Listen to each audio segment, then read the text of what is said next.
ପିଲାମାନେ ଆଜି ଆମେ ଗୋଟେ ଭଲ ଗପ ପଢିବା। ତା ନାଁ ହଉଛି ବିଲେଇଙ୍କ ପିଠା ଖିଆ। ନା କଣ? ବିଲେଇଙ୍କ ପିଠା ଖିଆ। ତାପରେ ବିଲେଇଙ୍କ ପିଠା କେମିତି ଦେଖ ଦିଟା ବିଲେଇ ପିଠା ପାଇଁ କଳି କରୁଛନ୍ତି। ଦେଖୁଛ ପାଟିରେ ଟଣାଟଣି ହଉଛି।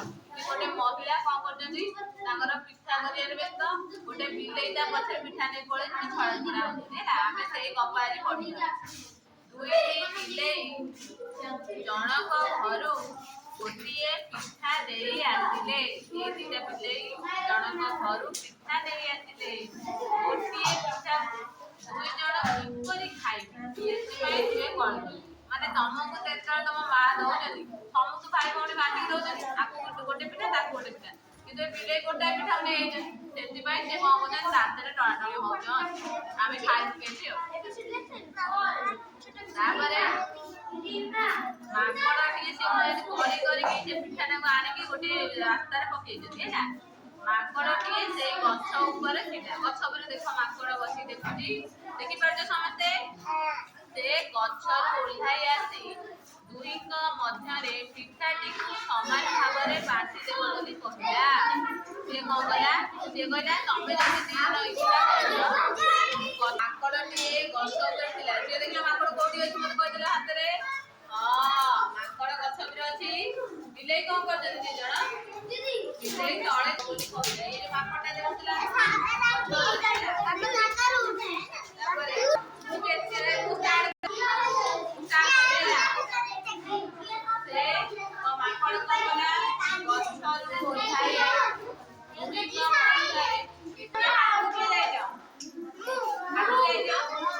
ସବୁ ମାନେ ଯାଇ ଡାଲି ଏସବୁ ଏମିତି ଦେଖ ମାଙ୍କଡ କଣ କରୁଛି ନିକିତି ଆଣିଲା। ଆଣିଲା ହେଲା। ତାପରେ କଣ କଲା ପିଠାକୁ ଦୁଇ ଫାଳ କରି ଓଜନ କଲା। ପିଠା କଲା ହାତରେ ଏମିତି ଦେଖ ଇଏ ଚକୁଳି ପିଠା ହେଲା। ତାକୁ ଏମିତି ଫାଳ କରିଦେଲା ଦୁଇ ଫାଳ ହେଇଗଲା। ତାକୁ କଣ କଲା ଏପଟେ ଗୋଟାଏ ନିକିତିରେ ଥୋଇଲା ସେପଟେ ଗୋଟାଏ ନିକିତିରେ ଥୋଇଲା ହେଲା। ତାପରେ ଗୋଟିଏ ଭାଗ ବେଶୀ ଓଜନ ହେଲା। ଯେତେବେଳେ ଓଜନ କରିଥିଲା ହେଲା ନିକିତି ମାନେ ଏପଟେ ଏମିତି ହେଇଥିଲା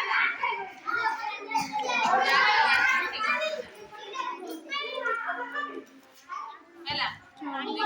ଏକାଟିଆ ନିକିତି ଓଜନ କଲା ବେଳେ ସେ କଣ କଲା ଗୋଟାଏ ପିଠା ଏଠି ଅଧିକ ପକେଇଦେଲା ଆଉ ଗୋଟେ ପିଠା କମ ପକେଇଦେଲା ହେଲା। ତାପରେ କଣ କଲା ମାଙ୍କଡ ଓଜନିଆ ଫାଳ ପୁଳାଏ ଖାଇଥିଲା। କେବଳ ଏଇଟା ଯେହେତୁ ଓଜନ ହଉଥିଲା ଓଜନ ହେଲା ମାନେ କଣ ହେଲା ଖସିଗଲା ହେଲା। ସେ ଏଥିରୁ ଆଣି ଖାଇଲା। ତାପରେ ପୁଣି ନିକିତିରେ ଓଜନ କଲା। ସେ କଣ କଲା ପୁଣି ନିକିତିରେ ଓଜନ କଲା। ଏ ଯୋଉ ଅଧିକା ହେଲା ତାକୁ ଖାଇଦେଲା ପୁଣି ନିକିତିରେ ଓଜନ କଲା। ଏଥର ଅନ୍ୟ ଫାଳ ପିଠାଟି ଓଜନିଆ ହେବାରୁ ଏଥର କଣ ହେଲା ପୁଣି ଏପଟ ଓଜନିଆ ହେଇଗଲା। ସିଏ ଏପଟ ଖାଇଦେଲା ପୁଣି ଏପଟ ଓଜନ ହେଲା। ଏଥିରୁ ବି ଆଣି ପୁଳାଏ ଖାଇଲେ ହେଲା। ତାପରେ ଏଇପରି କଣ କଲା ଏଥିରୁ ଟିକେ ଖାଇଲା ପୁଣି ଏଥିରୁ ଖାଇଲା ଏଥିରୁ ଖାଇଲା କଣ ହେଲା ଲାଷ୍ଟ କଣ ସବୁ ପିଠା ଯାକ ସରିଗଲା ହେଲା। ତାପରେ ନିକିତିଟିକୁ ସେ କଣ କଲା ତଳେ ଥୋଇ ମାଙ୍କଡ କଲା ଚଟିକି ଡିଆଁ ମାରି ବସିଗଲା ଡାଳେ ହେଲା। ଡାଳରେ ବସିଗଲା। ବିଲେଇ ଦୁଇଟି କଣ କଲେ ମନ ଦୁଃଖରେ ରହିଲେ। ବିଲେଇ ଦୁଇଟି ହାଁ କରି ଅନେଇଲେ। ସିଏ କଣ କଲା ଏପଟ ପୁଳାଏ ଖାଇଲା ସେପଟ ପୁଳାଏ ଖାଇକି ମାଙ୍କଡ ପଳେଇଲା।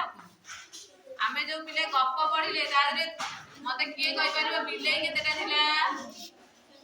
ବିଲେଇ ଦିଟା ସମସ୍ତେ ମିଶିକି କହିବ ହେଲା। ତାପରେ ବିଲେଇ ଦିଟା କଣ ପାଇଁ କଳି କରୁଥିଲେ ପିଲା କିଏ କହିପାରିବ? ପିଠା ପାଇଁ। ତାପରେ ହେଲା ବିଲେଇ ମାନେ କହିଲା ବିଲେଇ ଦୁଇଟି ଯୋଉ କଳି କରୁଥିଲେ ତାଙ୍କ କଳିରେ ଭାଗ ବସିବାକୁ କିଏ ଆସିଲା? ମାଙ୍କଡ ଆସିଲା। ମାଙ୍କଡଟି ସାଙ୍ଗରେ କଣ ନେଇ ଆସିଥିଲା ମତେ କିଏ କହିବ? ମାଙ୍କଡ ସାଙ୍ଗରେ କଣ ଆଣିଥିଲା? କଣ ଆଣିଥିଲା? ନିକିତି ଆଣିଥିଲା ପିଠା ତଉଳିବାକୁ ହେଲା। ନିକିତି ଆଣିଥିଲା। ତାପରେ ମାଙ୍କଡ କହିଲେ ପିଲାମାନେ ଲାଷ୍ଟକୁ ବିଲେଇ ଦି ଜଣ ଲାଷ୍ଟକୁ ପିଠା ଖାଇପାଇଲେ? ଖାଇପାଇଲେନି। କଣ ହେଲା କାଇଁ ଖାଇପାଇଲେନି ମତେ କିଏ କହିବ? ମାଙ୍କଡ ଖାଇଦେଲା। ତାହେଲେ ଏଇ ଗପରୁ ଆମେ ଶିଖିଲେ ଯେ ଯେତେବେଳେ ଦୁଇଟା ଲୋକ କଳି କରନ୍ତି ହେଲା ସେତେବେଳେ ତୃତୀୟ ଲୋକଟା ଫାଇଦାରେ ରହେ ମାନେ ଲାଭରେ ରହେ। ବୁଝିପାରିଲ? ସେ ଯଦି ଦେଖ ବିଲେଇ ଯଦି ପରସ୍ପର ଭିତରେ ଝଗଡ଼ା ନ କରି ମିଶିଥାନ୍ତେ ସେ ତ ଫାଳେ ଫାଳେ ଖାଇ ଦେଇଥାନ୍ତେ ଏଇଥିରୁ ଆମେ ଜାଣିଲେ ଯେତେବେଳେ ଦୁଇ ଜଣ କଳି କରନ୍ତି ତୃତୀୟ ଜଣଙ୍କର ଲାଭ ହୋଇଥାଏ ହେଲା ଆଉ ଟିକେ ବୁଝେଇ ଦିଅ 6 ସେକେଣ୍ଡ ହେଇଯାଉ ଆଉ ଟିକେ ବୁଝେଇ ଦିଅ ନାଇଁ ସେତିକି